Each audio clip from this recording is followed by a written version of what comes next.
చాలామంది ప్రజలు తమ పిల్లల్ని కెనడా పంపించారు. గుడ్. చదువుల కోసం కానీ ఉద్యోగస్తులుగా కానీ వెళ్ళారు. ఈ మధ్య అక్కడ ఒక విషయం తెలిసింది. సుమారు 20,000 మంది భారతీయ విద్యార్థులు కానీ ఉద్యోగస్తులు కానీ ఆ దేశంలో నుంచి గాయబయ్యారు. అంటే కనబట్టలేదు.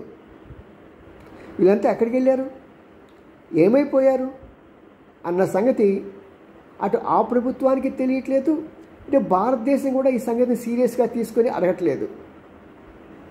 మరి ఇంతకన్నా దౌర్భాగ్యం ఎక్కడైనా ఉంటుందా? పాపం పేరెంట్స్ మాత్రం అల్లాడిపోతున్నారు. అయ్యో, తన ప్రేమతో పంపించిన ఆ బిడ్డలు అక్కడికి వెళ్ళి నానా కష్టాలు పడి అసలు ఏమయ్యారో తెలియట్లేదు కదా. కనీసం అమెరికా అయితే నయం, వాళ్ళు ఎలాగ ఖైదీల్లాగానే ఎలాగైనా సరే తీసుకొచ్చి ఇక్కడ వదులుతున్నారు.